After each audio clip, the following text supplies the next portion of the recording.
ನಮಸ್ಕಾರ, ವಿವಿಸಿ ನ್ಯೂಸ್ ಬೀಟ್ಗೆ ಸ್ವಾಗತ. ನಾನು ಸಮೀಕ್ಷಾ ನಚ್ಚಾರ್. ಈಗ ಹೆಡ್ಲೈನ್ಸ್.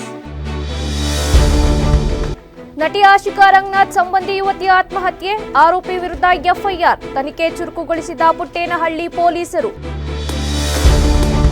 ಸರ್ಕಾರಿ ಹುದ್ದೆಗಳ ನೇಮಕಾತಿಗೆ ಆಗ್ರಹಿಸಿ ಧಾರವಾಡದಲ್ಲಿ ಪ್ರೊಟೆಸ್ಟ್, ವಿದ್ಯಾರ್ಥಿ ಸಂಘಟನೆ ಸೇರಿ ಇತರ ಸಂಘಟನೆಗಳು ಭಾಗಿ, 50ಕ್ಕೂ ಹೆಚ್ಚು ಹೋರಾಟಗಾರರ ಬಂಧನ. ಇನ್ನೂ ನಿಂತಿಲ್ಲ ಆರ್ಎಸ್ಎಸ್ ಹಾಗೂ ದಲಿತ ಸಂಘಟನೆಗಳ ಚಟಾಪಟಿ, ಪ್ರಿಯಾಂಕ್ ಖರ್ಗೆ ಕ್ಷೇತ್ರದಲ್ಲಿಂದು ಭೀಮಾ ಪಥಸಂಚಲನ, ಕಾರ್ಯಕ್ರಮದಲ್ಲಿ 50,000 ಜನ ಸೇರುವ ನಿರೀಕ್ಷೆ.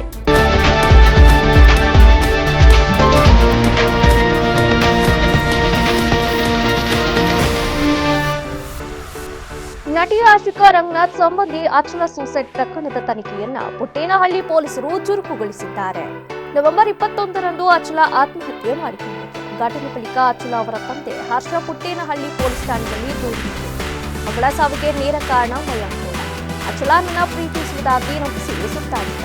ಆರೋಪಿ ಮಯಾಂಕ್ ಗೌಡ ಸುತ್ತಾಡಿದಷ್ಟೇ ಅಲ್ಲದೆ ಲೈಂಗಿಕವಾಗಿ ಸಹಕರಿಸಲು ಒತ್ತಾಯ ಮಾಡಿದ್ದ. ಅದಕ್ಕೆ ವೃತ್ತ ಅಚಲ ಒಪ್ಪಿಕೊಳ್ಳದೇ ಇದ್ದಾಗ ಆಕೆಗೆ ಹಲವು ಬಾರಿ ಹಲ್ಲೆ ಮಾಡಿ ಕೊಲೆ ಬೆದರಿಕೆ ಹಾಕಿದ್ದ. ನನ್ನ ಮಗಳ ಸಾವಿಗೆ ನೇರ ಕಾರಣವಾಗಿರುವ ಮಯಾಂಕ್ ಗೌಡ ವಿರುದ್ಧ ಕಾನೂನು ರೀತಿಯಲ್ಲಿ ಕ್ರಮ ಜರುಗಿಸುವಂತೆ ದೂರಿದರು.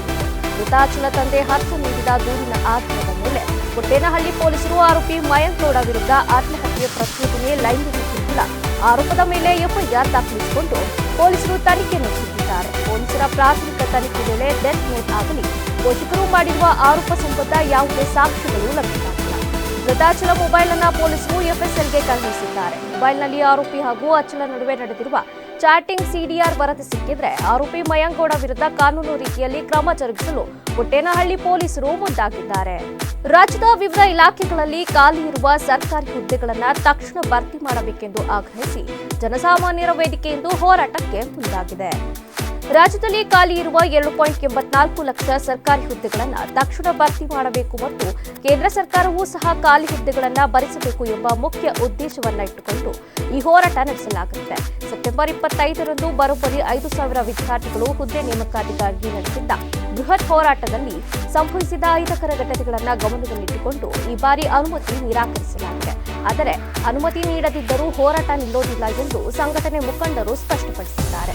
ನಗರದ ಶ್ರೀನಗರ ವೃತ್ತದಿಂದ 200ಕ್ಕೂ ಹೆಚ್ಚು ಮಂದಿ ಪ್ರತಿಭಟನಾಕಾರರು ಪ್ರತಿಭಟನೆ ಆರಂಭಿಸಿದ್ದು, ವೃತ್ತದ ಸುತ್ತಮುತ್ತಲೂ 100 ಪೊಲೀಸರನ್ನ ನಿಯೋಜಿಸಲಾಗಿದೆ. ಭದ್ರತೆಗಾಗಿ ಒಬ್ಬ ಪೊಲೀಸ್ ಕಮಿಷನರ್, 2 ಡಿಸಿಪಿ, 2 ಎಸಿಪಿ, 13 ಇನ್ಸ್ಪೆಕ್ಟರ್ಗಳು, 16 ಪಿಎಸ್ಐಗಳು ಸೇರಿದಂತೆ ದಂಡಪಡೆ ಅಳವಡಿಸಲಾಗಿದೆ. ಪ್ರತಿಭಟನಾಕಾರರು ಹೋರಾಟ ಮಾಡುವ ಪಟ್ಟು ಹಿಡಿದ ಕಾರಣ ಪೊಲೀಸರು ಮುಂಜಾಗ್ರತಾ ಕ್ರಮವಾಗಿ 2 ಸರ್ಕಾರಿ ಬಸ್ಗಳನ್ನು ಕರೆಸಿ ಸುಮಾರು 50ಕ್ಕೂ ಹೆಚ್ಚು ಹೋರಾಟಗಾರರನ್ನ ಬಂಧಿಸಿದ್ದಾರೆ. ಸಚಿವ ಪ್ರಿಯಾಂಕ್ ಖರ್ಗೆ ಕ್ಷೇತ್ರದಲ್ಲಿಂದು ದಲಿತ ಸಂಘಟನೆಗಳ ಪಥಸಂಚಲನ ನಡೆಸಿತು. ಆರ್ಎಸ್ಎಸ್ ಪಥಸಂಚಲನ ಬಳಿಕ ಇದೀಗ ಚಿತ್ತಾಪುರದಲ್ಲಿ ದಲಿತ ಸಂಘಟನೆಗಳಿಂದ ಭೀಮ ಪಥಸಂಚಲನ ಶುರುವಾಗಿದೆ. ಸಂವಿಧಾನ ರಕ್ಷಣಾ ಸಮಿತಿ ನೇತೃತ್ವದಲ್ಲಿ ಇಂದು ಚಿತ್ತಾಪುರದಲ್ಲಿ ಭೀಮ ನಡಿಗೆ ಕಾರ್ಯಕ್ರಮವನ್ನು ಆಯೋಜಿಸಲಾಗಿತ್ತು.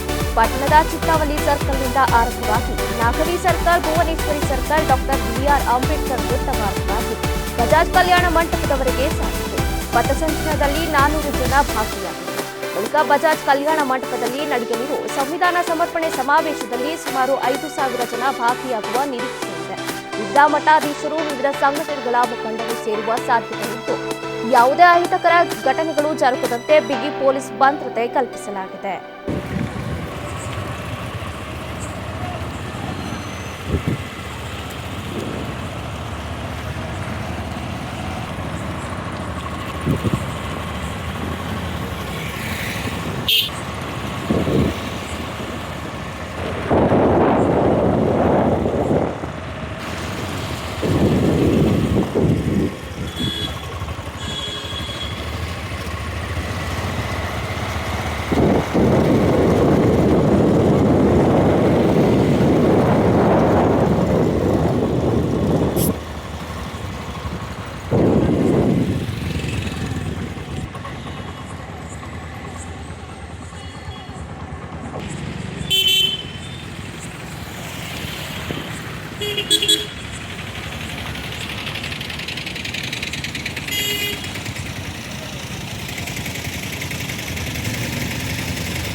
ಕೋಡಿಮಠಕ್ಕೆ ದಿಢೀರ್ ಭೇಟಿ ನೀಡಿದ ಗೃಹ ಸಚಿವ ಜಿ ಪರಮೇಶ್ವರ್ ಕೋಡಿ ಶ್ರೀಗಳ ಆಶೀರ್ವಾದ ಪಡೆದಿದ್ದಾರೆ. ಅರಸೀಕೆರೆ ತಾಲೂಕಿನ ಹಾರನಹಳ್ಳಿ ಗ್ರಾಮದಲ್ಲಿರುವ ಕೋಡಿಮಠಕ್ಕೆ ಯಾರಿಗೂ ಮಾಹಿತಿ ನೀಡದೆ ಜಿ ಪರಮೇಶ್ವರ್ ಬಂದು ಹೋಗಿರುವ ಮಾಹಿತಿ ಸಿಕ್ಕಿದೆ. ಶಾಸಕ ಹಾಗೂ ಗೃಹ ಮಂಡಳಿ ಅಧ್ಯಕ್ಷ ಕೆಎಂ ಶಿವಲಿಂಗೇಗೌಡ ಹಾಗೂ ಸ್ಥಳೀಯ ಮುಖಂಡರಿಗೂ ಯಾವುದೇ ಮಾಹಿತಿ ನೀಡಿಲ್ಲ. ಕೋಡಿಮಠಕ್ಕೆ ಭೇಟಿ ನೀಡಿ ಕೆಲ ಹೊತ್ತು ಶ್ರೀಗಳ ಜೊತೆ ಚರ್ಚೆ ನಡೆಸಿ ಭವಿಷ್ಯ ಕೇಳಿ ತೆರಳಿದ್ದಾರೆ. ಗೃಹ ಸಚಿವರ ಈ ನಡೆಗೆ ಎಲ್ಲರಲ್ಲೂ ಕುತೂಹಲ ಮೂಡಿಸಿದೆ. ಒಂದು ಕಡೆ ಮುಖ್ಯಮಂತ್ರಿ ಕುರ್ಚಿ ಕದನ ಜೋರಾಗಿ ನಡೀತಾ ಇದೆ. ಅತ್ತ ಗೃಹ ಸಚಿವರು ಕೋಡಿಮಠದ ಸ್ವಾಮೀಜಿಗಳ ಜೊತೆ ಗೌಪ್ಯವಾಗಿ ಚರ್ಚೆ ನಡೆಸಿ ಭವಿಷ್ಯ ಕೇಳಿ ತೆರಳಿದ್ದಾರೆ. ಹಾಸನ ಜಿಲ್ಲೆಯ ಬೇಲೂರು ತಾಲೂಕಿನ ಜಗಬೋರನಹಳ್ಳಿಯಲ್ಲಿ 2 ಮದಗಜಗಳ ನಡುವೆ ನಡೆದಿದ್ದ ಭೀಕರ ಕಾಳಗದ ವಿಡಿಯೋ ಇದೀಗ ಸಾಮಾಜಿಕ ಜಾಲತಾಣದಲ್ಲಿ ವೈರಲ್ ಆಗ್ತಾ ಇದೆ. ನವೆಂಬರ್ 9ರಂದು ಮದವೇರಿದ ಕಾಡಾನೆಗಳಾದ ಭೀಮಾ ಹಾಗೂ ಕ್ಯಾಪ್ಟನ್ ಪರಸ್ಪರ ಎದುರು ಬಿದ್ದು ಬಿಗ್ ಫೈಟ್ ನಡೆಸಿದ್ವು. 2 ಸಲಗಗಳು ಗ್ರಾಮಾಂತರ ಪ್ರದೇಶದಲ್ಲಿ ಎಲ್ಲೆಂದರಲ್ಲಿ ಸಂಚರಿಸುತ್ತಾ ಸ್ಥಳೀಯರಲ್ಲಿ ಆತಂಕದ ವಾತಾವರಣವನ್ನ ಸೃಷ್ಟಿಸಿದ್ವು. ಪರಸ್ಪರ ಎದುರು ಬಂದಾಗ ಇಬ್ಬರು ಆನೆಗಳು ಭಾರೀ ಶಬ್ದ ಮಾಡುತ್ತಾ ದೀರ್ಘಕಾಲ ಕಾಳಗ ನಡೆಸಿಕೊಂಡಿದ್ವು. ಆ ಕಾಳಗದಲ್ಲಿ ಕ್ಯಾಪ್ಟನ್ ಎದುರು ಸೋತ ಭೀಮಾ ತನ್ನ ಒಂದು ದಂತವನ್ನೇ ಕಳೆದುಕೊಂಡಿತ್ತು.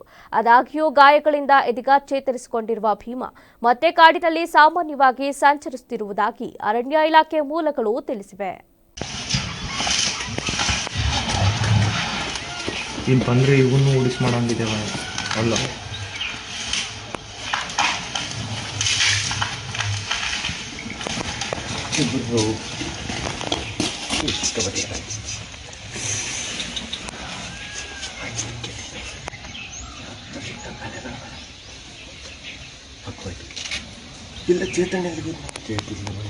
ವಾಸದ ಮನೆಯ ಮುಂದೆ ಕಾಡಾನೆಗಳು ಪರೇಡ್ ನಡೆಸಿವೆ. ಮನೆಯ ಮುಂದಿನ ರಸ್ತೆಯಲ್ಲಿ ಗಜಪಡೆಯ ಪಯಣ ಸಾಗಿದೆ.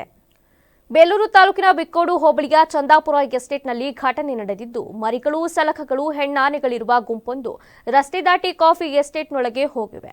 ಇದೀಗ ಕಾಡಾನೆಗಳ ವಿಡಿಯೋ ಸ್ಥಳೀಯರ ಮೊಬೈಲ್ನಲ್ಲಿ ಸೆರೆಯಾಗಿದ್ದು, 20ಕ್ಕೂ ಹೆಚ್ಚಿರುವ ಕಾಡಾನೆಗಳ ಗುಂಪು ಕಾಫಿ ತೋಟದೊಳಗೆ ಬೀಡು ಬಿಟ್ಟಿವೆ.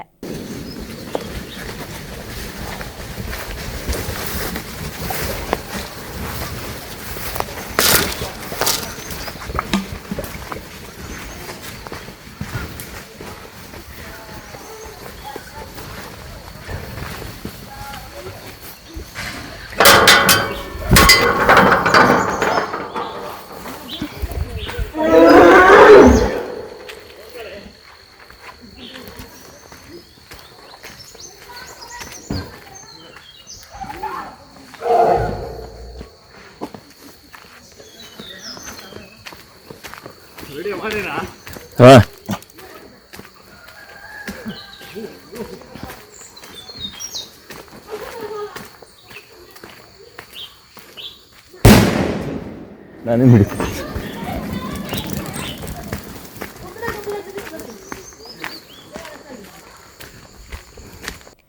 ಕೊಪ್ಪಳ ಜಿಲ್ಲೆಯ ಗಂಗಾವತಿ ತಾಲೂಕಿನ ಸಂಕಲ್ಪ ಮಹಿಳಾ ವಿದ್ಯಾಲಯದ ಪಿಯು ಕಾಲೇಜಿನ ವಿದ್ಯಾರ್ಥಿಗಳು ಪ್ರವಾಸದ ನಿಮಿತ್ತ ಧರ್ಮಸ್ಥಳದಿಂದ ಸಕಲೇಶಪುರ ಮಾರ್ಗವಾಗಿ ಸಂಚರಿಸುತ್ತಿದ್ದ ವೇಳೆ ಅವರ ಬಸ್ ತಾಂತ್ರಿಕ ದೋಷದಿಂದ ಮಧ್ಯರಾತ್ರಿ ರಸ್ತೆ ಮಧ್ಯೆ ನಿಂತು ಹೋಗಿದ್ದ ಘಟನೆ ನಡೆದಿದೆ.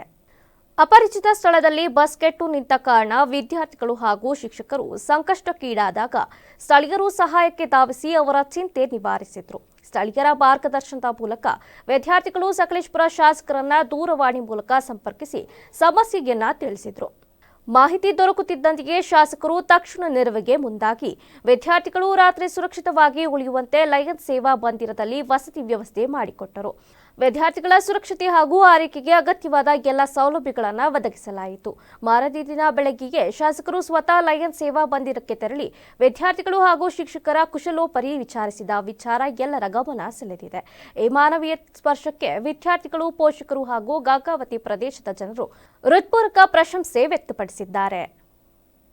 ಇನ್ನು ಈ ಬಗ್ಗೆ ಗಂಗಾವತಿಯ ನಾಗರಾಜ್ ಗುತ್ತಿಗೆದಾರ್ ಮಾತನಾಡಿ, ಮಧ್ಯರಾತ್ರಿ ಸಮಯದಲ್ಲಿ ವಿದ್ಯಾರ್ಥಿಗಳಿಗೆ ನೀಡಿದ ತ್ವರಿತ ಸಹಾಯ ಹಾಗೂ ಸುರಕ್ಷಿತ ಆಶ್ರಯಕ್ಕಾಗಿ ನಾವು ಸಕಲೇಶಪುರದ ಜನತೆಗೆ, ಶಾಸಕರಿಗೆ ಚಿರಋಣಿಯಾಗಿರುತ್ತೇವೆ ಎಂದರು.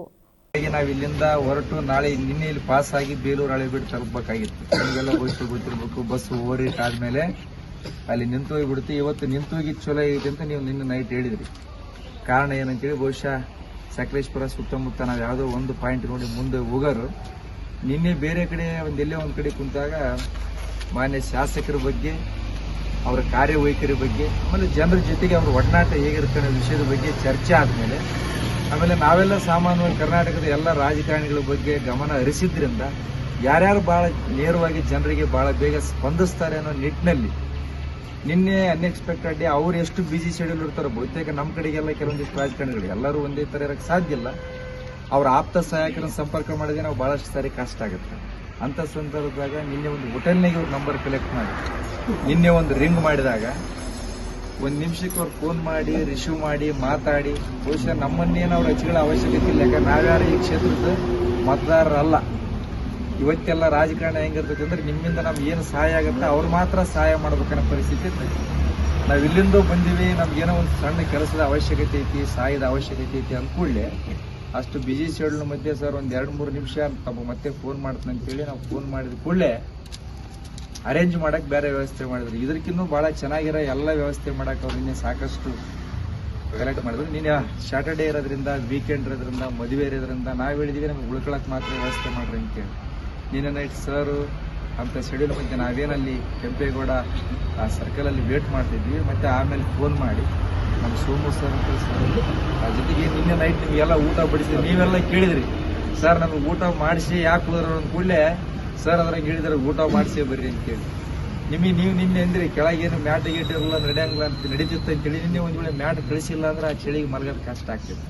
ವಿಷಯ ಇಷ್ಟೇ, ಮನುಷ್ಯ ಎಷ್ಟು ಸರಳಾಗಿರ್ತಾನ, ಜನರ ಮಧ್ಯೆ ಇರ್ತಾನ, ಎಷ್ಟು ಬೇಗ ಸ್ಪಂದಿಸ್ತಾನ, ಅವ್ರಿಗೆ ಸಾಮಾನ್ಯವಾಗಿ ಸಹಜವಾಗಿ ಅವ್ರದ್ದು ಖ್ಯಾತಿ ಆಗಿರಲಿ ಕೀರ್ತಿ ಆಗಲಿ ಬೆಳೆಯುತ್ತೆ. ಇದನ್ನ ಯಾವುದನ್ನು ವೋಟ್ ಬ್ಯಾಂಕಿಗಾಗೂ ತಮ್ಮ ರಾಜಕಾರಣಕ್ಕಾಗಿಯೂ ರಾಜಕಾರಣಿಗಳು ಇದನ್ನು ಮಾಡಂಗಿಲ್ಲ. ಕೆಲವೊಂದಿಷ್ಟು ಜನ ಯಾರು ತಳಮಟ್ಟದಾಗಿಂದ ಬೆಳೆದು ಬಂದಿರ್ತಾರೋ ಅವ್ರಿಗೆ ಜನರಿಗೆ ಸ್ಪಂದಿಸ್ತಕ್ಕಂಥ ಒಂದು ಒಳ್ಳೆ ಗುಣ ಇರುತ್ತೆ.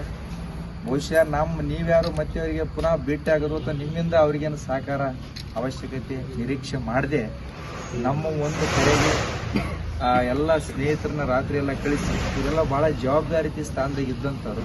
ನಿನ್ನೆ ನೀವೆಲ್ಲ ನೋಡಿದ್ರಿ, ಎಲ್ಲ ಅಡಿಗೆ ಪ್ರಿಪೇರ್ ಮಾಡಿ ನಿಮಗೆಲ್ಲ ಊಟ ಬಡಿಸಿ ಇನ್ನೂ ಏನಾದರೂ ಅವಶ್ಯಕತೆ ಐತೆ ಅಂದ್ರೆ ಕೇಳಿದ್ದು ಹೇಳಿ ನೀವು ಬೆಳಗ್ಗೆ ನೀವು 6:30ಗೆ ನೀವೇನು ಕಾಫಿ ಬಿಸ್ಕೆಟ್ ಇತ್ತು ಅದು ಸರ್ ಕಳಿಸಿದ್ರು. ಇನ್ನೂ ಏನು ಇದ್ರೆ ನೀವು ಚಿತ್ರ ಮುಗಿಸ್ಕೊಂಡು ಹೋಗ್ರಿ ಅಂತ ಹೇಳಿದ್ರು ನಿನ್ನೆ ಅವರು. ಹಂಗಾಗಿ ಬಹುಶಃ ಸಂಕಲ್ಪ ಸಂಸ್ಥೆ ಪರವಾಗಿ ಮತ್ತು ಎಲ್ಲ ವಿದ್ಯಾರ್ಥಿಗಳ ಪರವಾಗಿ ಇದೊಂದು ಔಪಚಾರಿಕ ಅಭಿನಂದನೆ ಅವರಿಗೆ. ಅವ್ರ ಎದುರು ನಾವು ಅವ್ರ ಬಗ್ಗೆ ಹೇಳಿ ಎದುರದ್ದೇ ಮುಖಸ್ತುತಿ ಮಾಡೋದಂತ ಹೇಳಿ. ಆದ್ರೆ ನಿಮಗೆಲ್ಲ ಗೊತ್ತೈತಿ ಈ ವಿಷಯನ ನಿನ್ನೆ ಎಲ್ಲಿ ಚರ್ಚೆ ಮಾಡಿದೀವಿ, ನಾವೇನು ಹೇಳ್ಬೇಕು ತಮ್ಮ ಬಗ್ಗೆ. ಯಾಕಂದ್ರೆ ನಿಮ್ಮ ಮುಂದೆ ಹೇಳಿದ್ರೆ ಮುಖಸ್ತುತಿ ಆಗ್ಬಿಡ್ತೈತಿ ಅಂತೇಳಿ ನಾವು ವಿಷಯ ಚರ್ಚೆ ಮಾಡಿದೀವಿ. ನೀವು ಎಲ್ಲರೂ ಸೇರಿ ಅವ್ರನ್ನ ಅಂಜನಾದ್ರಿಗೆ ಆಹ್ವಾನ ಮಾಡ್ರಿ ಅವ್ರನ್ನ. ಆಮೇಲೆ ಅವ್ರ ಜೊತೆಗೇನೆಲ್ಲ ಲೀಡರ್ಸ್ ಇರ್ತಾರೆ, ಟೀಮ್ ಇರ್ತಾರೆ, ಅವರೆಲ್ಲ ಬಹುಶಃ ಗಂಗಾವತಿಗೆ ಬಂದರೆ ಒಂದು ಸಾರಿ ನಮ್ಮ ಸಂಸ್ಥೆಗೆ ಭೇಟಿ ಆಗಲಿ. ಮುಂದೆ ನಮ್ಮಂಥ ವಿದ್ಯಾರ್ಥಿಗಳು ಮತ್ತೆ ಈ ಸಕಲೇಶ್ಪುರಕ್ಕೆ ಬಂದ್ರೆ ಈಗ ಇಲ್ಲಿ ಬಂದು ನಿಮಗೆ ಸ್ಪಂದನೆ ಸಿಕ್ಕಿದ್ ನೋಡಿ ಮುಂದೆ ನೀವು ಓದಾಗ ಹೇಳ್ತೀರಿ ಸಕಲೇಶ್ಪುರದ ಬಗ್ಗೆ ಏನು ಹೇಳ್ತೀರಿ, ಜನ ಭಾಳ ಒಳ್ಳೆಯವರು. ಬಹುಶಃ ಇವ್ರು ಮಾಡೋ ಕಾರ್ಯ ಇಡೀ ಕ್ಷೇತ್ರಕ್ಕೆ ಬರ್ತೈತಿ. ಇವ್ರ ಹೆಸರು ಬರೋದಲ್ಲ, ಸಕಲೇಶ್ಪುರದ ಭಾಳ ಒಳ್ಳೆಯ ಜನ ಇದ್ದಾರೆ, ಇವ್ರ ಹೆಸರು ನಿಮ್ಗೆ ನೆನಪಿರಂಗೆ ಅನ್ಕೊಂಡ್ರಿ.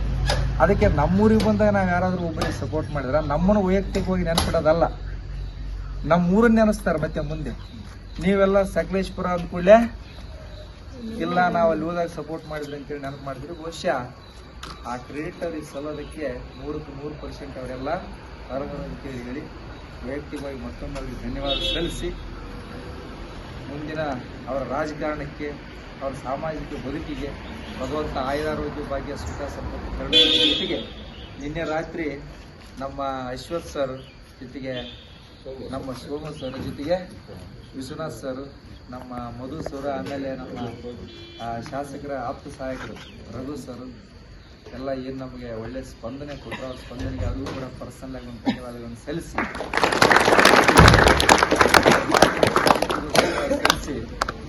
ನಾವು ಮುಂದಿನ ಪ್ರಯಾಣ ಮಾತಾಡಿ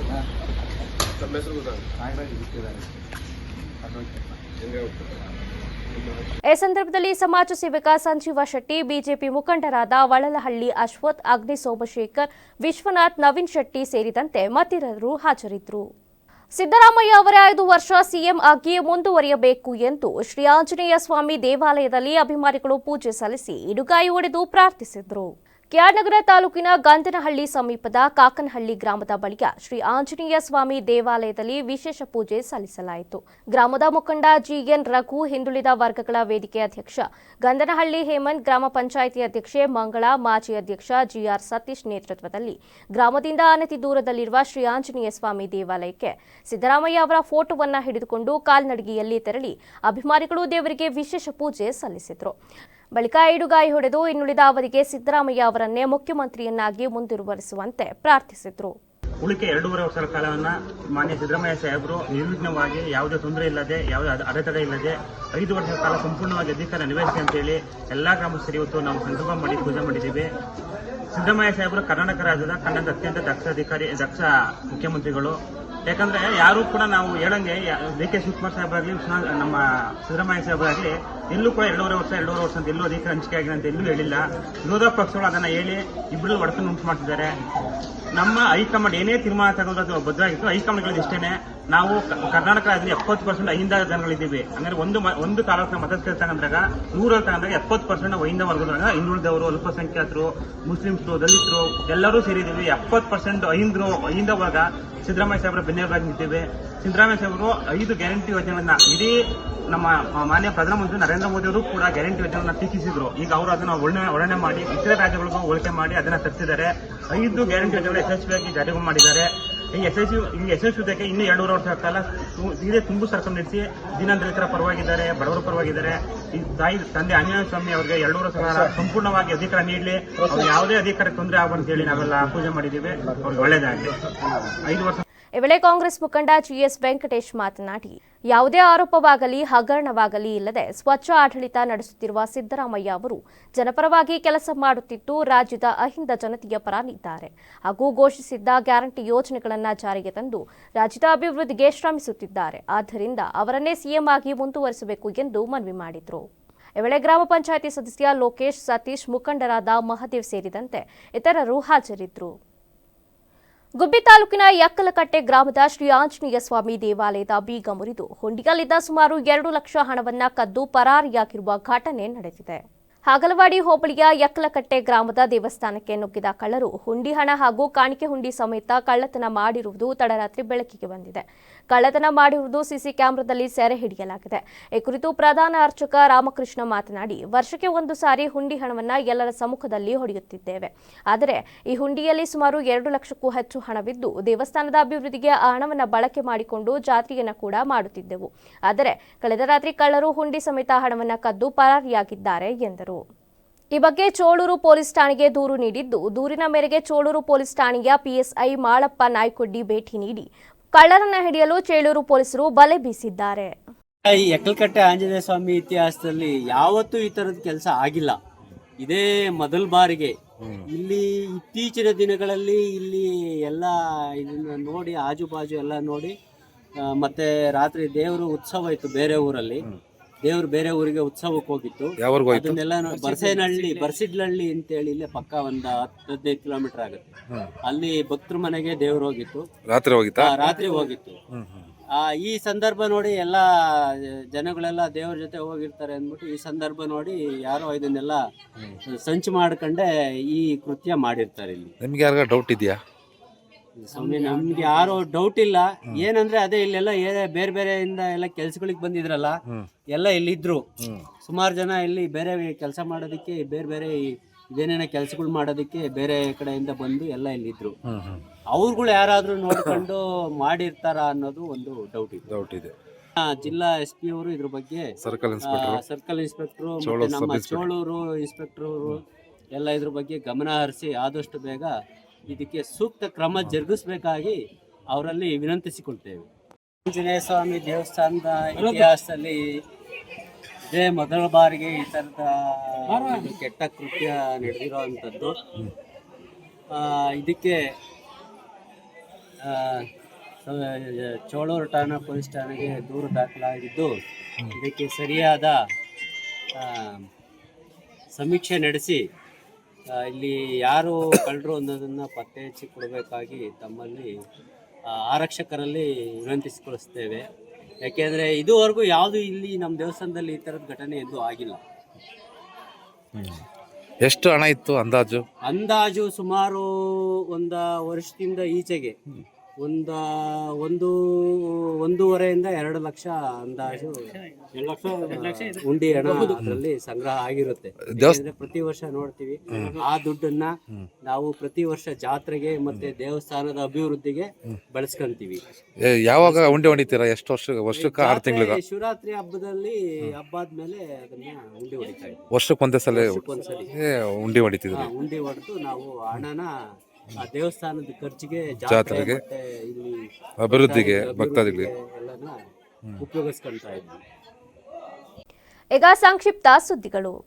ಜೀಪ್ ಹಾಗೂ ಬೈಕ್ ನಡುವೆ ಮುಖಾಮುಖಿ ಡಿಕ್ಕಿಯಾಗಿದ್ದು ಎಲ್ಎಲ್ಬಿ ವಿದ್ಯಾರ್ಥಿ ಸ್ಥಳದಲ್ಲೇ ಮೃತಪಟ್ಟಿದ್ದಾನೆ.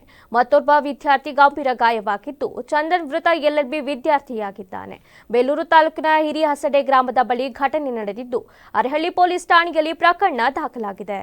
ಈಗ ಮತ್ತೊಮ್ಮೆ ಹೆಡ್ಲೈನ್ಸ್. ನಟಿ ಆಶಿಕಾ ರಂಗನಾಥ್ ಸಂಬಂಧಿ ಯುವತಿಯ ಆತ್ಮಹತ್ಯೆ, ಆರೋಪಿ ವಿರುದ್ಧ ಎಫ್ಐಆರ್, ತನಿಖೆ ಚುರುಕುಗೊಳಿಸಿದ ಪುಟ್ಟೇನಹಳ್ಳಿ ಪೊಲೀಸರು. ಸರ್ಕಾರಿ ಹುದ್ದೆಗಳ ನೇಮಕಾತಿಗೆ ಆಗ್ರಹಿಸಿ ಧಾರವಾಡದಲ್ಲಿ ಪ್ರೊಟೆಸ್ಟ್, ವಿದ್ಯಾರ್ಥಿ ಸಂಘಟನೆ ಸೇರಿ ಇತರ ಸಂಘಟನೆಗಳು ಭಾಗಿ, 50ಕ್ಕೂ ಹೆಚ್ಚು ಹೋರಾಟಗಾರರ ಬಂಧನ. ಇನ್ನೂ ನಿಂತಿಲ್ಲ ಆರ್ಎಸ್ಎಸ್ ಹಾಗೂ ದಲಿತ ಸಂಘಟನೆಗಳ ಚಟಾಪಟಿ, ಪ್ರಿಯಾಂಕ್ ಖರ್ಗೆ ಕ್ಷೇತ್ರದಲ್ಲಿಂದು ಭೀಮಾ ಪಥಸಂಚಲನ, ಕಾರ್ಯಕ್ರಮದಲ್ಲಿ 50,000 ಜನ ಸೇರುವ ನಿರೀಕ್ಷೆ.